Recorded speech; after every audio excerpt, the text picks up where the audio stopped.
안녕하세요. 한지원입니다. 매주 화요일에는 작지만 강한 스몰캡 종목들 찾아 성장 가치 분석하고 투자 아이디어도 얻어봅니다. 스몰캡 전략 신한투자증권 김동준 부장과 함께하겠습니다. 부장님 어서 오세요. 네, 안녕하세요. 네, 오늘 어떤 종목 가지고 오셨을지 궁금한데 첫 번째 종목 조금 전에 보니까 유니드 뷰티 플러스더라고요. 좀 관련해서 짚어주실까요? 예, 22년 11월 달에 유니드에서 기업 분할을 했습니다. 인적 분할로.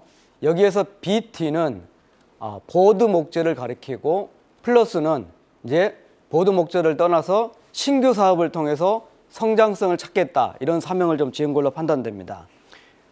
대표적으로 PBR이 0.32배이니까 절대 저 PBR조입니다. 이 절대 저 PBR이 과연 탈피가 가능한 것인가를 좀 살펴보는 목적이고, MDF, 그러니까 중밀도 섬유판이라는 MDF에 2013년부터 1등이고요. 또 경쟁사가 최근에 생산 중단을 하면서 실적 턴어라운드가 되면서 절대 저 PBR주에서 탈피가 될 것으로 예상이 됩니다. 간단하게 보드 매출입니다. 목재 보드 매출이고, 말씀드렸듯이 MDF라는 제품이 매출의 74%, 그리고 PB, 파티클 보드라는 게 9% 정도고, 또 강화마루, 이 3%, 이 3대 목재 보드를 통해서 성장을 좀 할 수 있고 또 턴어라운드가 기대되는 종목입니다. 네, MDF, PB, 강화마루 이렇게 3대 목재 보드를 생산하고 있다고 합니다. 좀 이름이 어려운데요. 그러니까 MDF가 중밀도 섬유판이고 PB가 파티클 보드입니다.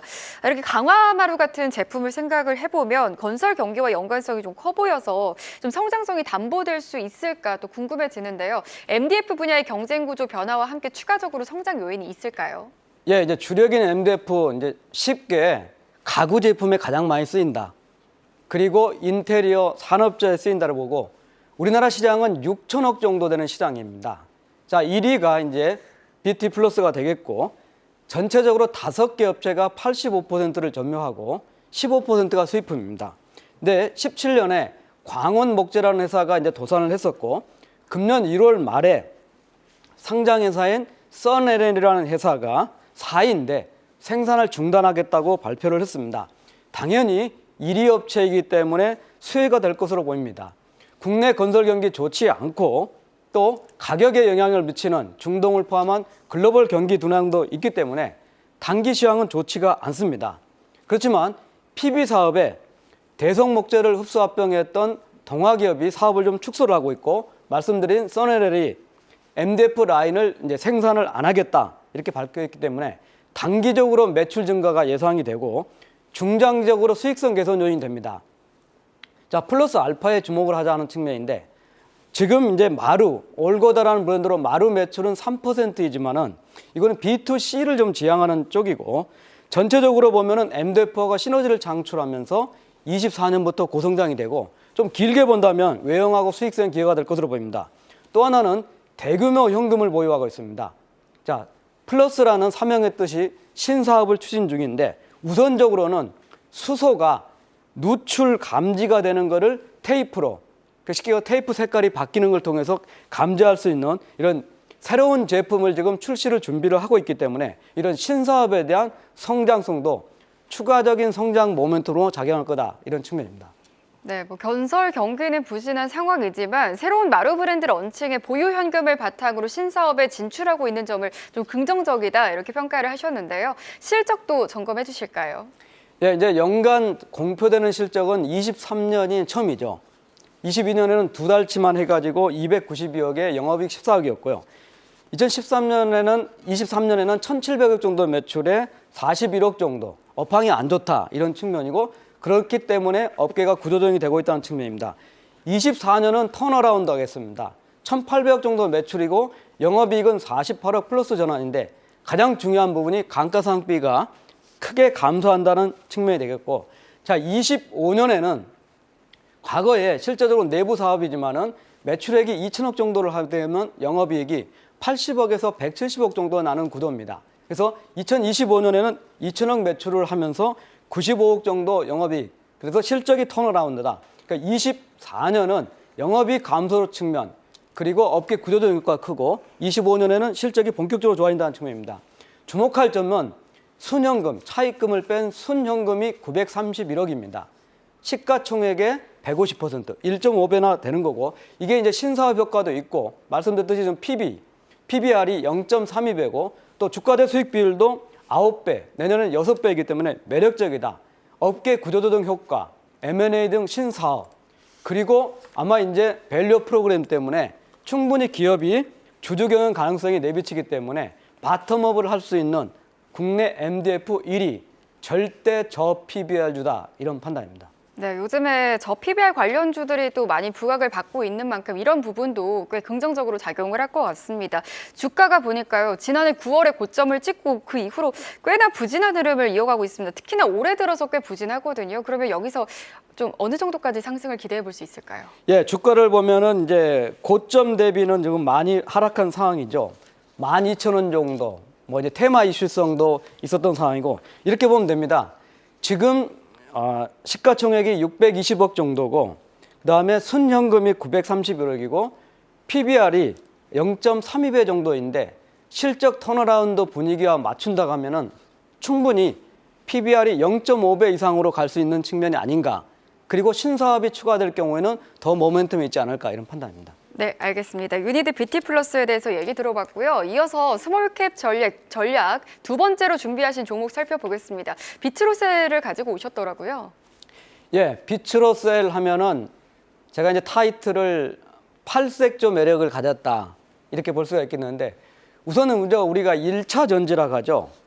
수명이 길고 밀도가 높은 특성을 가진 게 1차 전지고, 대표적으로 이제 쓰이는 산업이 이제 스마트 미터, 측정용이죠. 그동안 이제 전력 중심에서 이제 가스라든지 그다음에 수도 쪽으로 오다 보니까, 전력은 백업 전원이라고 하죠. 보조 전원이었고, 수도나 가스는 이제 주 전원이기 때문에 대단히 품질이 중요해지는 상황이 됩니다. 자, 이런 측면에서 본다면은 전체적으로는 매출 비중을 한번 따져보면은 형태에 따르지만 스마트 미터 향이 60% 정도 이상이 되겠고, 무전기 그리고 유도탄 등에 포함된 흔히 말하면 방산 제품이 15% 정도가 되겠고, 또 석유가스 시추용, 고온전지가 한 20% 정도를 차지합니다. 자, 스마트 미터 분야에서는 세계 1위 기업입니다. 자, 이 1위 기업인 걸 통해서 본다면 미국 시장에서 나타날 수 있는데요. 뭐 세계 최대의 신뢰성 시험소도 있고, 또 유일하게 EDLC 내재화를 하고 있는 거고, 미국의 자일럼, 그리고 이탈리아의 주력 회사를 바탕으로 북미하고 유럽 시장에 인프라 투자가 될 텐데, 이쪽에 대표적인 수혜계대다, 1등주로서 수혜가 될 거다는 측면이고, 두 번째로는 이제 고온전지를 한번 살펴볼 수가 있습니다. 자, 석유 수치가 좀 되면서 북미 쪽에서 크게 각광을 받고 있고, 북미 시장에서 2등입니다. 피닉스, 뭐 베이커 휴즈, 그다음에 할리버튼 등이고, 자, 이쪽 분야에는 비트로셀이 그동안 단품 셀만 매출을 했었는데, 이제는 모듈화된 배터리팩 매출 비중이 60% 정도로 높아지면서 말씀드렸듯이 매출액이 18% 높아졌고 안정 성장이 될 거다, 이런 측면입니다. 그래서 1등주로 팔색조의 매력을 가질 수 있는 기업이 비트로셀이다 하는 측면이죠. 네, 뭐 팔색조 매력이라는 표현을 쓰셨는데요. 핵심 사업으로 꼽아주셨던 스마트 미터, 그리고 시추용 전지 외에도 다른 성장성이 있는 겁니까? 예, 두 가지 분야를 볼 수가 있겠습니다. 우선 단기적으로 중교적으로 매력이 될 수 있는 분야가 방산입니다.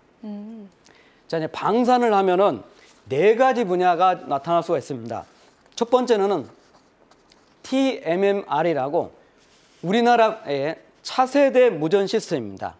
이쪽에 스파이럴 전지가 들어가는데, 이쪽이 새롭게 이제 군 시스템 체제가 되면서 나타나고, 두 번째로는 하나 시스템이 그동안 유도탄에서 무유도탄 천물을 24년부터 출시합니다. 이쪽에는 초소형 앰플이 탑재가 되겠고, 또 인도의 경우에는 전자식 신관인데 중형 앰플이 또 매출이 본격화되고, 마지막으로 계열사인 비추로 밀텍이 생산하는 제품인데 열전지입니다. 이 열전지는 주로 유도용 미사일에 탑재가 되는데, 직수출하는 경우에만 비트로셀이 담당을 합니다. 터키죠. 튀르키예 쪽에 이미 계약을 했고, 사우디, 이스라엘. 그래서 방산 분야는 이 4개 제품이 24년부터 단기적으로 중기적으로 매출이 커졌다는 측면입니다. 두 번째로는 장기적인 성장 동력 확보고 뉴스플로를 통해서 모멘텀이 될 수 있는 분야가 2차 전지 소재입니다. 크게 3가지인데요. 우선은 리튬 호일입니다. 차세대 전지에 들어가는 초방막의 광폭 호일을 개발 중에 있습니다. 두 번째, 또 이슈가 좀 되고 있죠. 음극재가 실리콘으로, 카본에서 그라파이트에서 실리콘으로 바뀌는 구조.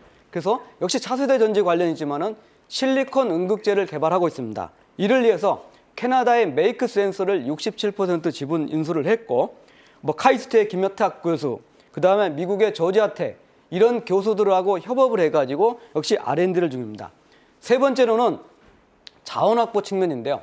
리튬 메탈 사업을 하고 있습니다. 내재화라는 표현을 쓰는데 이쪽 사업에는 우리나라의 지질자원연구소, 그리고 캐나다 업체, 그리고 캐나다 지자체 이런 쪽이 관여가 되어 있는데 3가지로 볼 수가 있습니다.